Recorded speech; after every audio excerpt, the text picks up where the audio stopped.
अनुदानों की बकाया मांगों के संबंध में प्रस्तुत किए हुए माने गए सभी कटौती प्रस्ताव अस्वीकृत हुए।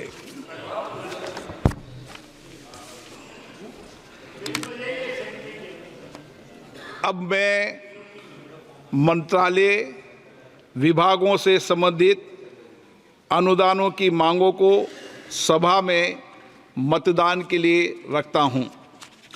प्रश्न ये है कि अनुदानों की मांगों की सूची के स्तंभ 2 में निम्नलिखित मंत्रालय विभागों से संबंधित मांग संख्याओं के सामने दर्शाए गए मांग शीर्षों के संबंध में 31 मार्च 2025 को समाप्त होने वाले वर्ष में संधाय के दौरान होने वाले खर्चों की अदायगी करने हेतु आवश्यक राशियों की पूर्ति के लिए अनुदानों की मांगों की सूची के स्तंभ 3 में दर्शाई गई राजस्व लेखा तथा पूंजी लेखा संबंधी राशियों से अनधिक संबंधित राशियां भारत की संचित निधि में से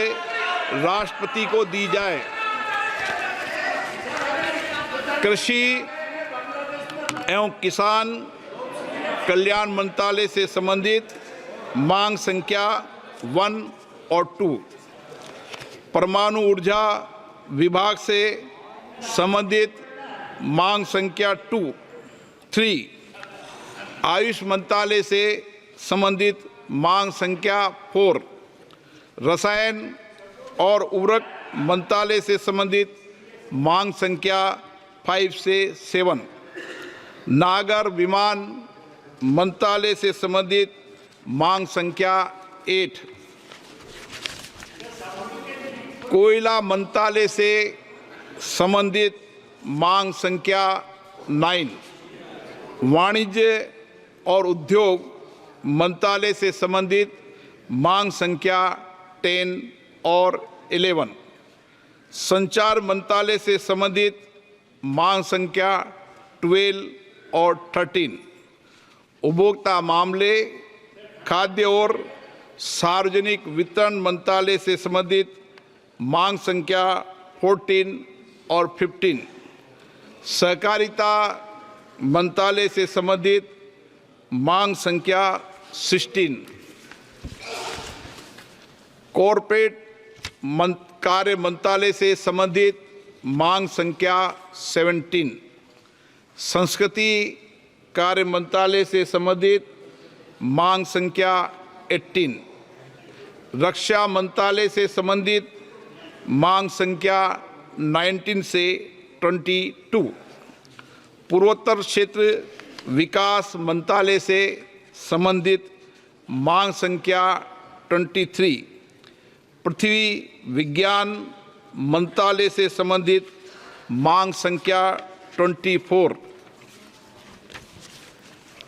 इलेक्ट्रॉनिक और सूचना प्रौद्योगिकी मंत्रालय से संबंधित मांग संख्या 27, पर्यावरण, वन और जलवायु परिवर्तन मंत्रालय से संबंधित मांग संख्या 28, विदेश मंत्रालय से संबंधित मांग संख्या 29, वित्त मंत्रालय से संबंधित मांग संख्या 30 से 38 और 41 और 42, खाद्य प्रसंस्करण उद्योग मंत्रालय से संबंधित मांग संख्या 45, भारी उद्योग मंत्रालय से संबंधित मांग संख्या 48, गृह मंत्रालय से संबंधित मांग संख्या 49 से 59, आवासन और शहरी कार्य मंत्रालय से संबंधित मांग संख्या 60,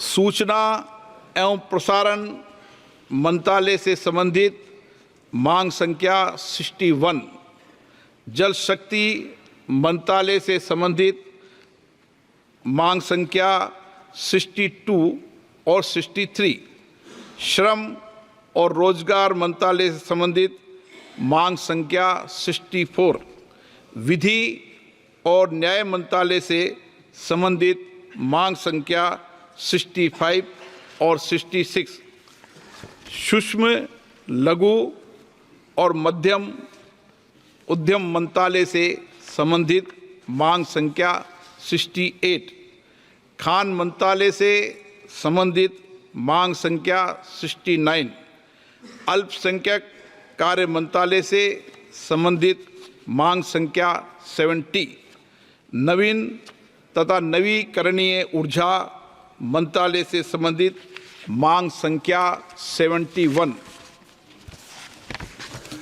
पंचायत राज मंत्रालय से संबंधित मांग संख्या 72, संसदीय कार्य मंत्रालय से संबंधित मांग संख्या 73, कार्मिक लोक शिकायत पेंशन मंत्रालय से संबंधित मांग संख्या 74, पेट्रोलियम और प्राकृतिक गैस मंत्रालय से संबंधित मांग संख्या 76, योजना मंत्रालय से संबंधित मांग संख्या 77, पतन पोत परिवहन एवं जल मार्ग मंत्रालय से संबंधित मांग संख्या 78, विद्युत मंत्रालय से संबंधित मांग संख्या 79, लोकसभा से संबंधित मांग संख्या 81, राज्यसभा से संबंधित मांग संख्या 82,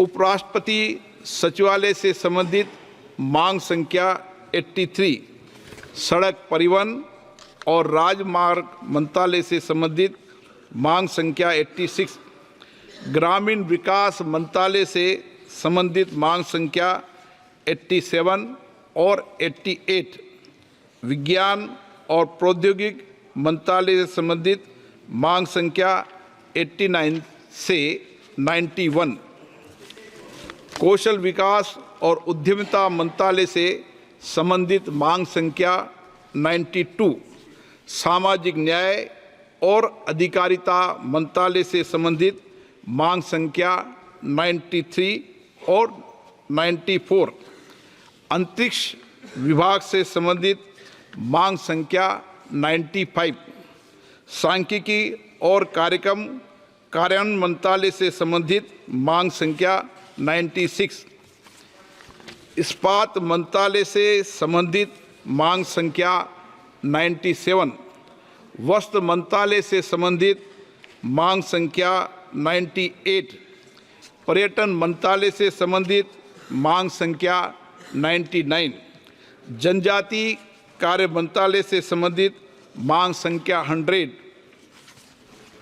महिला और बाल विकास मंत्रालय से संबंधित मांग संख्या 101, युवा कार्यक्रम और खेल मंत्रालय से संबंधित मांग संख्या 102। जो सदस्य इसके पक्ष में वह हाँ कहें, जो सदस्य विरोध में ना कहें। मेरे विचार में निर्णय हाँ वालों के पक्ष में हुआ, निर्णय हाँ वालों के पक्ष में हुआ। वर्ष 24-25 के लिए मंत्रालय विभागों से संबंधित अनुदानों की मांगे पारित हुई। आइटम नंबर 23, माननीय वित्त मंत्री जी। To move for leave to introduce a bill to authorize payment and appropriation of certain sums from and out of the Consolidated Fund of India for the services of the financial year 24-25.